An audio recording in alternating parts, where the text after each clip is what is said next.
Om Shanti. Good morning. आज 11 जुलाई 2023 की मुरली। बाबा हम बच्चों से कह रहे, मीठे बच्चे अंतर्मुखी बन पढ़ाई में तत्पर रहो, श्रीमत पर सदा चलते रहो तो तुम्हारी तकदीर बहुत ऊंच बन जाएंगी। यह समय है अपनी तकदीर बनाने का। बाबा का प्रश्न है, तुम बच्चों की ऊंची तकदीर कौन सी है जिसके आधार पर तुम सारी सृष्टि की तकदीर को जान लेते हो? उत्तर है स्वदर्शन चक्रधारी बनना। यह है सबसे ऊंची तकदीर। तुम ब्राह्मण अभी स्वदर्शन चक्रधारी बने हो। तुम अपनी भी तकदीर को जानते हो तो सारे सृष्टि की भी तकदीर को जानते हो। बाबा आए हैं तुम बच्चों की हीरे समान तकदीर बनाने। स्मृति में रहे स्वयं भगवान हमारी तकदीर बनाने लिए पढ़ा रहे हैं तो तकदीर बनती रहेगी। गीत है, आने वाले कल की तुम तस्वीर हो। ओम शांति। बच्चों ने गीत के 2 शब्द सुने। सुनने से ही अपनी तकदीर का नशा चढ़ जाना चाहिए। यह है अविनाशी नशा, उतरना नहीं चाहिए। कोई मनुष्य साहूकार पदमपति होते हैं तो उनको रात दिन नशा रहता है। हम बड़े धनवान जागीरवान हैं, नशा चढ़ता ही है संपत्ति का। तो बाप है तकदीर बनाने वाला। अभी तो तकदीर फूटी हुई है, कौड़ी मिसल तकदीर है, वह हीरे मिसल तकदीर है। यह तुम जज कर सकते हो। बेहद का बाप सम्मुख बैठ तकदीर बनाते हैं सो तुम देखते हो, जानते हो। परम पिता परमात्मा को देखते हो व जानते हो। बच्चे जानते हैं हम आत्मा हैं, बल आत्मा को देखते नहीं हैं, परंतु निश्चय है हम आत्मा हैं, स्टार मिसल हैं, भ्रिकुटी के बीच में रहते हैं। इस समय तुम बच्चों को आत्म अभिमानी बनना है। इस देह में रहने वाले को आत्मा देही कहा जाता है। आत्मा को अभिमान है कि हमको परम पिता परमात्मा आकर मिला है। बच्चे बाप के पास जन्म लेते हैं तो वारिस होते हैं। फिर कोई तो पाई पैसे की तकदीर पा लेते हैं, कोई तो कुछ भी नहीं पाते, सिर्फ जन्म ही पाते हैं। कोई है जिसके 5-6 बच्चे हैं, तलब माना नौकरी कम मिलती है तो समझते हैं हमारी तकदीर में यह था। औरों को देखते हैं उन्हों की तकदीर में कितने महल माड़ियाँ ताज व तख्त है। मनुष्य के तकदीर की वैरायटी है ना। तो अब तुम अपनी तकदीर को जानते हो कि किस तकदीर के लिए हम पुरुषार्थ कर रहे हैं। धन के लिए, सुख के लिए। मनुष्य पुरुषार्थ तो करते ही हैं। धनवान मनुष्य बीमार पड़ते हैं तो अच्छे अच्छे डॉक्टरों की दवाई करते हैं, समझते हैं धन से अच्छी दवाई होगी। तो धन की बात है ना। तुम बड़ी ज़बरदस्त तकदीर बनाते हो श्रीमत से। बच्चे जानते हैं बाबा ऊंचते ऊंच तकदीर बनाते हैं क्योंकि खुद ऊंचते ऊंच है। अब तुम उनके सम्मुख बैठे हो ना। माँ बाप के घर में बैठे हैं, कोई राजा रानी हैं तो समझते हैं हमने ऐसे कर्म किए हैं जो राजाई की तकदीर मिली है। अब तुम जानते हो हम जो या लक्ष्मी नारायण का चित्र देखते हैं उन्होंने भी जरूर अगले जन्म में तकदीर बनाई है। तुमको यह बुद्धि मिली है, मनुष्यों की बुद्धि में यह नहीं आता। इतने धनवान मनुष्य हैं, उन्हों को यह तकदीर कैसे मिली? कहेंगे पास्ट जन्म में ऐसे कर्म किए हैं जो इतना धनवान बने हैं। कर्मों का फल है ना, गाते भी हैं, कर्मों की गति न्यारी है। मनुष्य पास्ट के कर्मों अनुसार ही भोगते हैं। अभी तुम बड़े ते बड़े लक्ष्मी नारायण के तकदीर की भेंट करते हो। यह जो सतयुग के मालिक बने, उन्हों की ऐसी कर्म गति किसने बनाई? जो विश्व के मालिक बने, तुम सारे चक्र को जान चुके हो। तुम ब्राह्मण अभी स्वदर्शन चक्रधारी बने हुए हो। दूसरे ब्राह्मण तो स्वदर्शन चक्रधारी नहीं होंगे। वह भी ब्राह्मण, तुम भी ब्राह्मण हो, परंतु तुम जानते हो कि हम हैं सच्चे ब्राह्मण, ब्रह्मा की मुख वंशावली। जरूर ब्रह्मा भी किसका बच्चा होगा? वह है शिव बाबा का बच्चा। शिव बाबा तो रचयिता है, उसका कोई बाप नहीं। तो अब तुम्हारी तकदीर परम पिता परमात्मा बनाते हैं। बाप से ही तकदीर बनती है, काका चाचा मामा आदि से नहीं बनती। हाँ, कोई की बन सकती है अगर वह एडॉप्ट करे तो। तुम बच्चों को भी एडॉप्ट किया है। ड्रामा अनुसार कल्प पहले मुआफिक, उनसे ऊंचा कोई है नहीं। प्रजापिता ब्रह्मा को इतने बच्चे हैं, ढेर के ढेर। उनको बाप से क्या वर्षा मिलता होगा? तुम समझते हो कि शिव बाबा है सभी आत्माओं का बाप और ब्रह्मा है सभी जीव आत्माओं का बाप।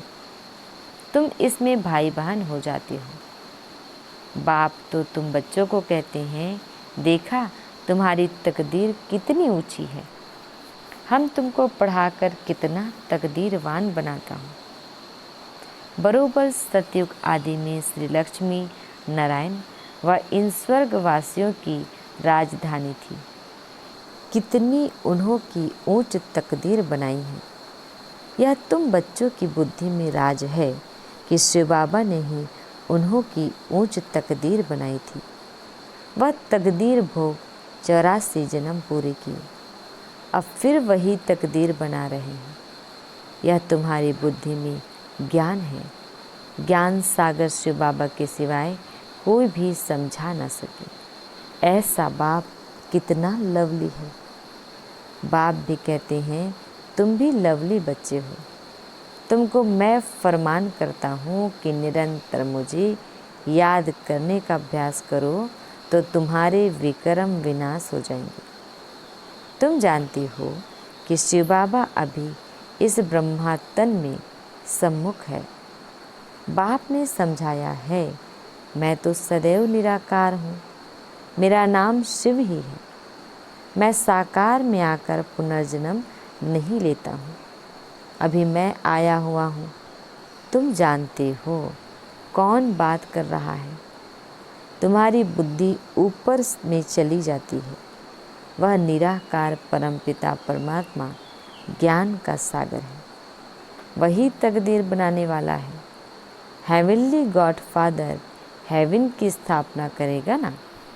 तुम जानते हो बाप कैसे ब्रह्मातन में सम्मुख बात कर रहे हैं। कहते हैं, लाडले बच्चे, अब ड्रामा पूरा हुआ।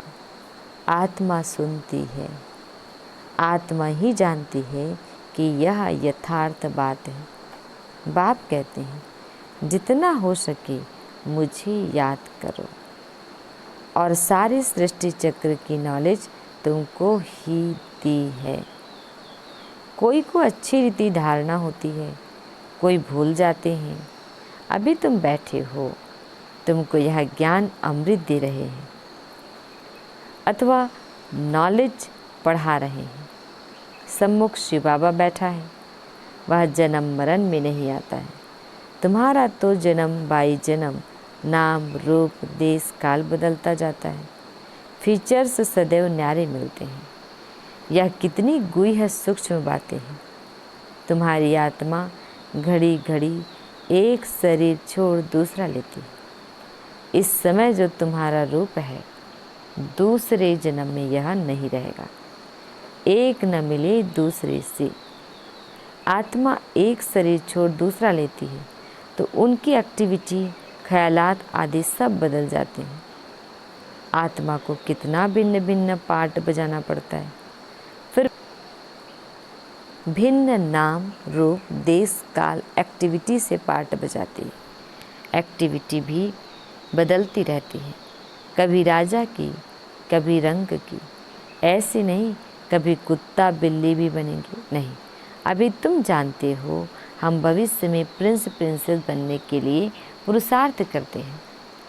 मनुष्य से देवता बन रहे हैं या मम्मा बाबा भी पुरुषार्थ कर रहे हैं। फिर भविष्य में जाकर लक्ष्मी नारायण बनेंगे। हम भी जितना अपनी तकदीर बनाने लिए पुरुषार्थ करेंगे उतना बहुत सुख मिलेगा। कितनी ज़बरदस्त कमाई है, वह तो करके अल्पकाल सुख के लिए पढ़कर इसी ही जन्म में बैरिस्टर आदि बनेंगे। दूसरे जन्म की बात ही नहीं, सो भी बने ना भी बने, हो सकता है।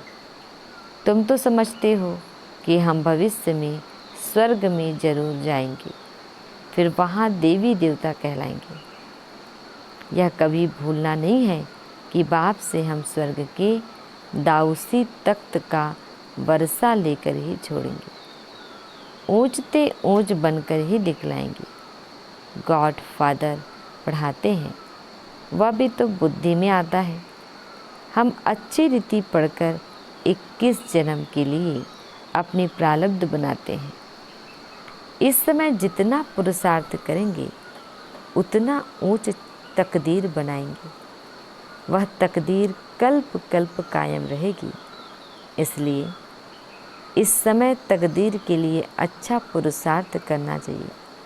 बड़ी भारी तकदीर है, बहुत सुख है। भले यहाँ कोई के पास करोड़ है परंतु पाई का भी सुख नहीं है। वहाँ तो बिल्कुल शांति आराम से प्रारब्ध भोगेंगे। यहाँ तो कितनी आफतें आती रहती हैं। थोड़े टाइम में बहुत दिवाला निकालेंगे, मरते जाएंगे। भले इंश्योर करते हैं परंतु इंश्योरेंस कंपनी भी क्या कर सकेगी। हिरोशिमा का क्या हाल हुआ, कितने आदमी मरे, इंश्योर कंपनी ने भी दिवाला मारा। यहाँ भी ऐसे ही होगा, सब खत्म हो जाएंगे। इंश्योरेंस वाले किसको पैसा देंगे, कौन एक दो का दीवा जलाएंगे। मनुष्यों में अंधविश्वास कितना है। बड़े आदमी का शो करते हैं, ऋषि मुनि को उनसे भी बड़ा समझते हैं। भले रिलीजन को नहीं मानते परंतु सन्यासियों को नमन जरूर करते होंगे। साधुओं के आगे जाकर दंडवत प्रणाम करेंगे। साधु उनके आगे नहीं कहेंगे क्योंकि समझते हैं मैं उच्च पवित्र हूँ। यह बाप तो कहते हैं मेरे लाडले बच्चों, हम बच्चों को नमस्ते करते हैं। तुम तो हमारे सिर के मोर हो। तुम विश्व के मालिक बनेंगे, ब्रह्मांड के भी तुम मालिक हो। तुम डबल मालिक हो, मैं सिंगल सिर्फ ब्रह्मांड का मालिक हूँ। ऐसी बातें सिवाय बाप के कोई समझा न सके। तो ऐसे बाप को कितना याद करना चाहिए जिसे ऐसा वर्षा मिलता है। बाप कहते हैं देखो कितने बच्चे यहाँ से होकर जाते हैं, फिर 6 मास में भी बाप को मुश्किल पत्र लिखते हैं। अरे प्राण देने वाले प्राणों से प्यारे बाप को पत्र नहीं लिखते। स्त्री पुरुष 1-2 को चिट्ठी लिखते हैं तो कहते हैं प्राणेश्वर फलाना। वास्तव में वह कोई प्राणेश्वर तो है नहीं। प्राणेश्वर तो एक ही बाप है। सभी प्राणों का ईश्वर बाप एक है। वह कहते हैं प्राणेश्वर बच्चे अर्थात प्राण बचाने वाले ईश्वर के बच्चे। बच्चे भी कहते हैं प्राणेश्वर बाबा, हमारे प्राण बचाने वाले बाबा। यहाँ से ही यह नाम निकला हुआ है। भारत में ही ऐसे प्राणेश्वर प्राणेश्वरी लिखते हैं परंतु है नहीं। प्राणों का दान तो बाप ही देते हैं। बाप कहते हैं तुम मेरे बनते हो तो फिर तुमको कोई दुख दे नहीं सकती। आत्मा को ही दुख मिलता है, आत्मा फील करती है। वह कितना प्यार से समझाते हैं, याद भी उनको करती है, महिमा करती है। मम्मा को भी कितना याद करते, जो बहुतों की अच्छी सर्विस करते हैं, उनको कितना ऊंच मर्तबा मिलता है। फिर उनके बाद सेकंड नंबर में जो सर्विस में बाबा को फॉलो करते हैं। तुम्हें बहुत रहमदिल बनना है, जैसे बाबा ने हमको बनाया है, हम फिर औरों को बनावे। कितनी बड़ी प्रॉपर्टी की प्राप्ति है। स्वर्ग की राजधानी, वहाँ हम इतने साहूकार रहते हैं जो सोने हीरे के महल बनाएंगे। एक माया मच्छंदर का खेल भी दिखाते हैं। उसने देखा सोने की ईंटें पड़ी है, थोड़ी ले जाएं। तुम साक्षात्कार में स्वर्ग में हीरे जवाहरों के महल देखते हो, सोने की खानियाँ देखते हो तो समझते हो थोड़ा ले जाए। सूक्ष्म तन में सोना नहीं मिलता, सोना बैकुंठ में रहता है। तुम जानते हो वहाँ खानियाँ से हम विमानों में जाकर सोना भरकर ले आएंगे। सोने की बड़ी बड़ी ईंटें भी होती है। अभी भी बड़ों बड़ों के पास सोना तो पड़ा है ना। भारत को सोना चांदी तो ज़रूर रखना है। सबके पास बड़ी बड़ी गुफाएं बनी हुई है, जहाँ कोई लूट फूट ना सके, आग जला ना सके। तो वह सब भविष्य में तुम्हारे हाथ आ जाएगा।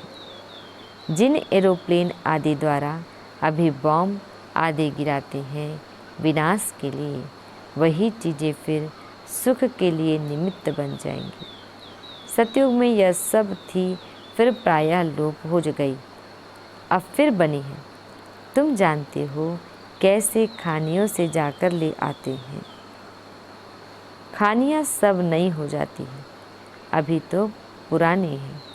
तो ऐसी तकदीर बनाने वाले बाप से पूरी तकदीर लेनी चाहिए। इसमें गफलत नहीं करनी चाहिए।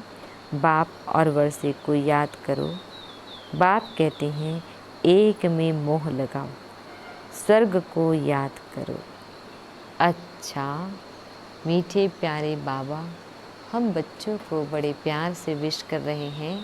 मीठे मीठे शिकिल दे बच्चों प्रति माता पिता बाप दादा का याद प्यार और गुड मॉर्निंग।